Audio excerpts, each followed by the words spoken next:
The Trump administration and higher education. The battle is on. The administration withholds $400 million in funding from Columbia University and issues demands for policy changes in return for the money. Columbia seems to agree late Friday with all of the terms, which some critics in the school and outside are calling a surrender. But did Columbia really have a choice, and will this do enough to satisfy the administration? That's our subject for today on Potomac Watch, the daily podcast of the Wall Street Journal Opinion pages. I'm Paul Gigot, and I'm here with my colleagues, Alicia Finley and Elliot Kaufman. So this is really a startling turn of events. No administration in recent history has threatened to cut off this amount of money. And then Columbia's response, I think, seeming to agree to all of the terms, has been a shock to academia.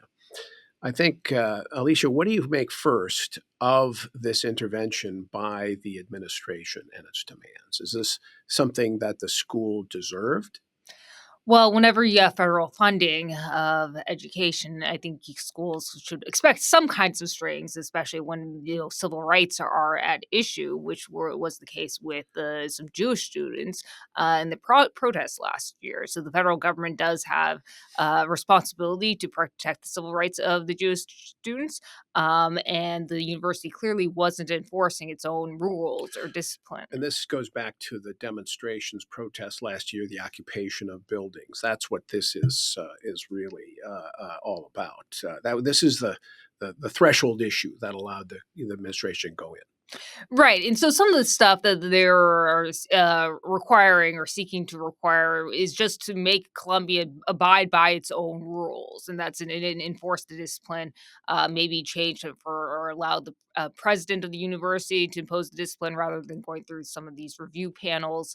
I think some of it would require them to adopt the anti-Semitism definition that was already proposed last year In a Columbia task force, right? Institutional neutrality, not just for the institution, but for all. And what does that mean? Basically, the college wouldn't take political stances or positions on issues As an institution. It's institutional, and presumably the individual departments wouldn't either. And this is the University of Chicago has embraced this, and more and more colleges are as well. Yeah. So, Elliot, you've written about some of this. What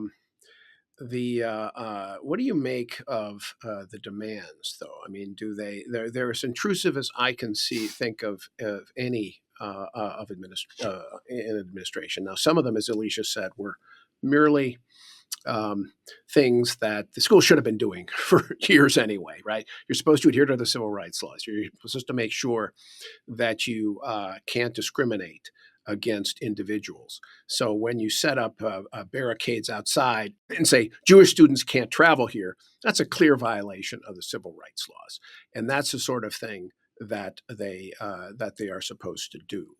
So in that sense, the administration is merely going ahead and saying, enforce the civil rights laws, enforce your own rules. But it also goes beyond that in some important respects. What do you make of that? Yeah, and I think what you said about civil rights law is true, even if the protesters phrase their statement as no Zionists allowed onto these parts of campus. Yeah, but if they're Jewish students, and if any Jewish student becomes a Zionist, then it's discrimination. Yeah, I mean, that's something like 90% of U.S. Jews who believe that a Jewish state should have a right to exist in any borders in the Jewish homeland. That's all that means, right? Okay, so the demands themselves, I would break them into two categories. One of the categories is, I think, hard to argue with. That's that Columbia should have, rules about time, place, and manner of speech so that you can say what you want. But if a speaker happens to be speaking at an event at the same time, well, then your free speech to shout that person down, that's no longer free speech. You're stifling speech there. Okay, that's one. Two is enforce those rules, actually. It's not enough to have those rules on the books, enforce them. Three is once you have campus security enforcing them, actually punish people who have violated those rules. You can't just let them off every time so that they know there's no real consequences for excluding Jewish students, harassing them, violating their civil rights.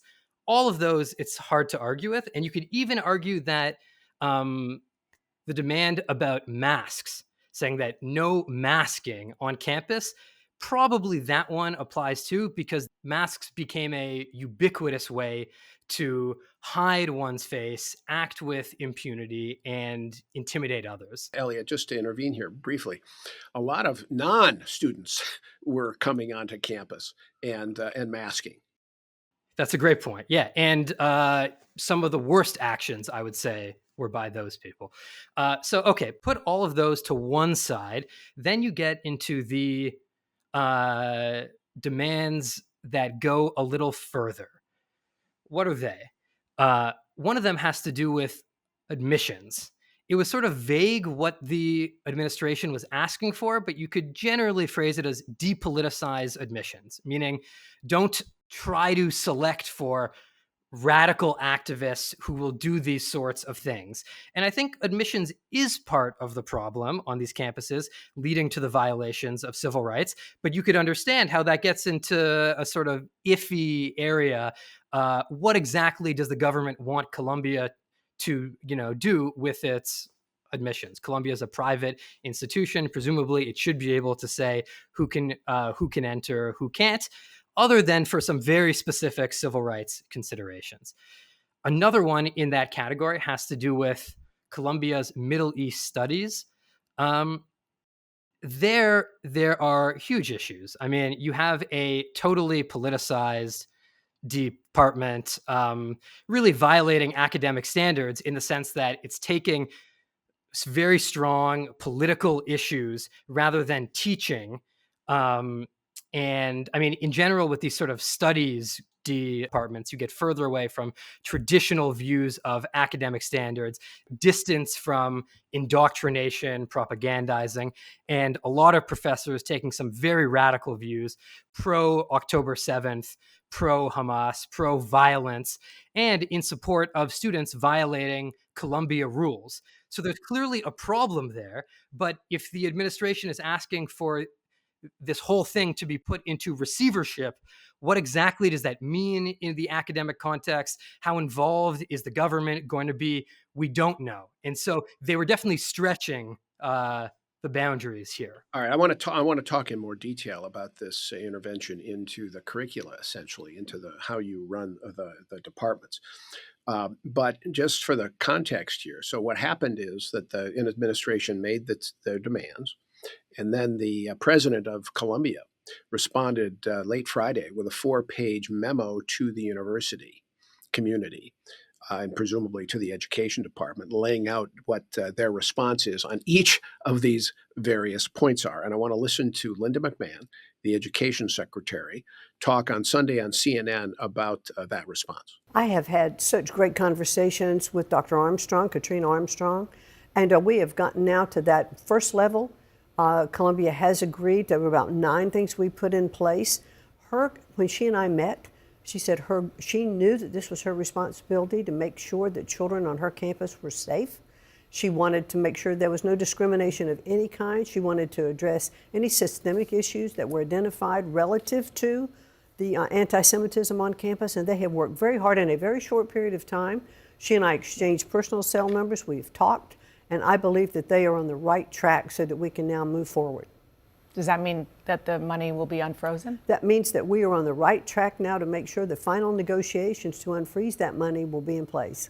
All right track, but no commitment on unfreezing the money. But optimistic response from Linda McMahon, Alicia. As you looked at Katrina Armstrong, the interim president of Columbia's response, were you surprised at the breadth of them and the degree to which they accommodated the administration's demands? Well, I think in one sense that they didn't really have much of a choice. There are $400 million in grants. Again, this is not any tuition money. This is mostly NIH and actually HHS money for graduate medical school and education and such. Research grants. Research grants, or like enrolling, helping train doctors and such. They were not using or leveraging federal tuition or loans, and that's about another bucket, about $400 million a year that Columbia gets from that. But that money actually goes directly to the students. But there was a lot of pressure, especially from the scientists and researchers at the universities, who largely did not support these protests, and to make some accommodations. And what the university was demanding, in many respects, Elliot pointed to a couple that I think were a little vague and went too far, especially on the diversity, or rather more intellectual diversity in hiring, and more oversight, or depoliticizing the admissions process. Now that's again vague, and maybe we don't want the government dictating to Columbia who they should be admitting and who they should be firing. But a lot of the other things, I don't think they necessarily quote unquote capitulated, and I don't think the demands were far reaching in of themselves. This is a crucial point. I mean, I'm trying to think, and I don't cover education all the time, but I can't think of a time, Elliot, when an administration said to a private university, granted, Columbia depends to a great degree on federal money, despite its private status, but I can't remember a time when a government said, you are going to have to take a look at how you teach Middle Eastern studies and how you organize what they called regional studies. This isn't just the Middle East, it's also the South Asian studies, Jewish studies, Institute for Israel and Jewish Studies, African studies, and so on. And the university said, okay. Now, what they said was, we're going to appoint a senior vice provost who's specifically going to look at and review these areas of regional studies. And it's going to review the programs to ensure the educational offerings are comprehensive and balanced, review all aspects of leadership and curriculum, steward the creation of new programs to address the field, a full range of the fields, and create a standard review process for the hiring of non-tenured faculty across the university. And that last point is particularly interesting because of some of these junior faculty members, non-tenured faculty members who have been hired at universities, who become the most politically active and led an awful lot of these protests. But this is extraordinary, Elliot. I mean, you know the Middle Eastern Studies department at Columbia is notorious for being pro-Palestinian, to the extent of sometimes pro-Hamas in some of the statements by some of its professors. On the other hand, it's an extraordinary act to have government come in and say, we need to review all this, which necessarily will mean supervising to some degree what the curriculum is. Does that give you any pause? It does, but I think there are ways to sort of walk the line here, because I believe there are problems there, and those problems have to do with the civil rights issue on Columbia's campus. But like you say, I mean, government dictating curriculum is way too far. So what can the government do? I think it can insist that a department adhere to, recognized academic standards, by which I mean there's a difference between instruction and advocacy and indoctrination. And insisting on institutional neutrality will go a large part of the way there. But, it might be worth recognizing. I mean, this is not a department that is open to other views, and the government is saying, cancel out one view or another. This is a very closed intellectual environment that is shutting out large parts, and really has been sort of captured by radical elements. Often there are some issues with foreign funding at different schools as well. So I wonder if they can restrict themselves in that way to just having some guardrails that have to do with academic standards, rather than getting into the classroom in exactly that way. I think it's also probably not right to have the government as the one deciding. And when the government was asking for an external receivership, does that mean government? Does that mean some third party? We don't know. In the end, Colombia has chosen to keep it internal. And so I think the Trump administration will want to wait and see what actually changes. I'm glad to personally to see that this will be settled, that will be supervised by Columbia internally, Alicia, because the last thing we want is at least I want, is some education department official going in and saying, you can teach this or you must teach that. And your balance between one kind of thinking or another is imbalanced. So you need to pick another professor who's going to be a little more, say, pro-Israel or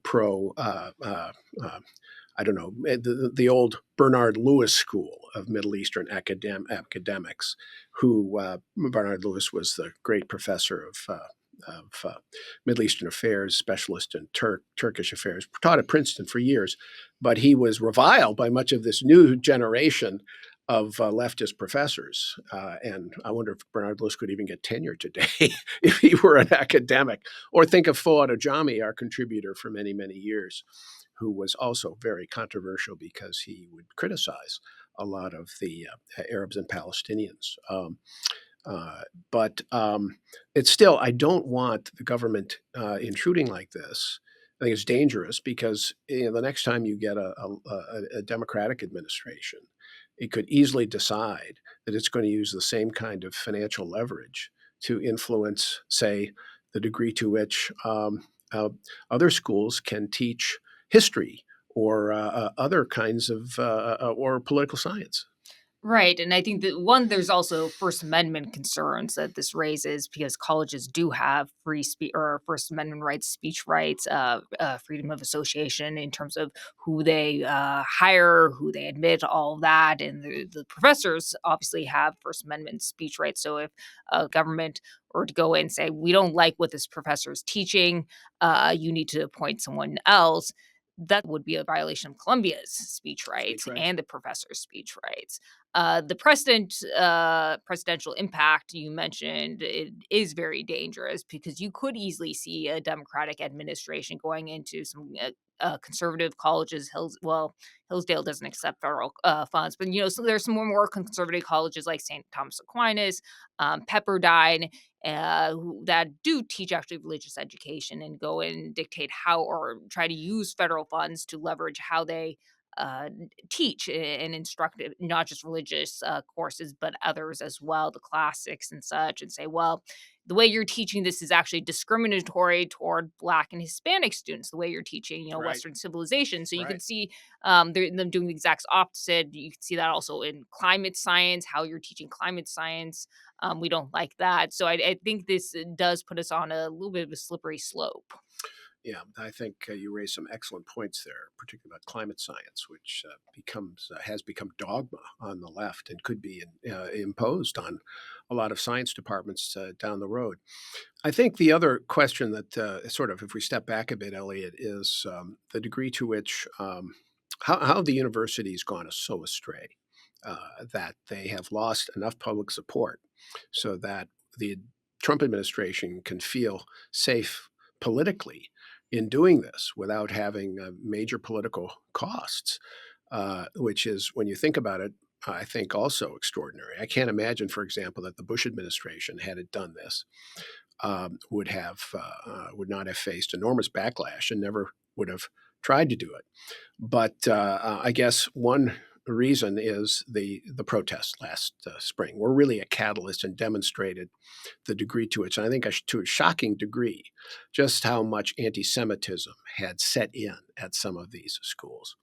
And then second, the degree to which Hamas and anti-Semitism had become justified in a lot of these schools intellectually because of they were put into an anti-colonialist, anti-Western intellectual framework, and that had been had that mindset had set in and really was now the dominant mindset in many of the humanities departments across the United States: history, religion, and regional studies.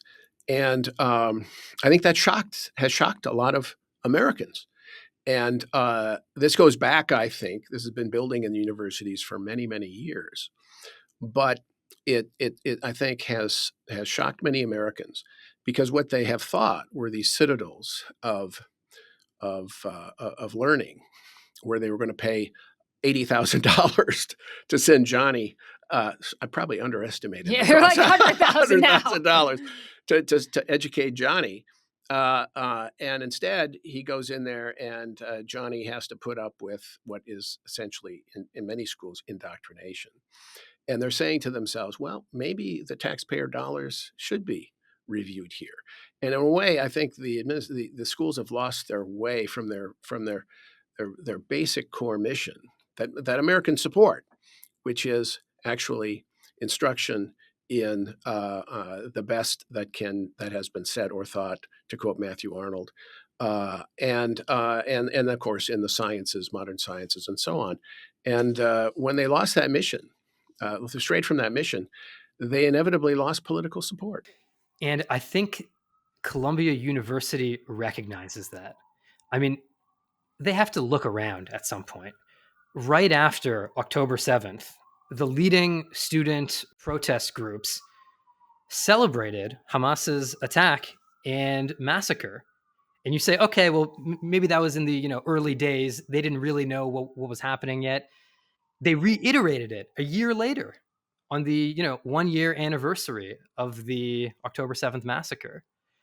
And to see those people set up an encampment, take over campus, be allowed to violate all the rules, and then see faculty through its institutions and also through its most vocal members rally to those students' defense and try to prevent the university from taking any action to enforce its rules or punish rule breakers. I mean, the university is looking around and saying, what is going on? Many people want to hold classes. Many people want to attend classes, but can't do it in that sort of atmosphere. And so when the Trump administration arrives with its far-reaching demands, I think many in the university administration probably say, this is our chance to get through some of these changes and say that we had no other choice, and can tell faculty that and tell students that, because a lot of these changes will make Columbia into a better school for most of its students, a more attractive school to applicants and to lawmakers as well, and taxpayers. So I think these changes are necessary. How they came about, there are, a lot of arguments, but the changes will help. All right, Elliot Kaufman, thank you. Thank you, Alicia Finley. We'll leave it there for today. We're here every day on Potomac Watch. Thanks for listening.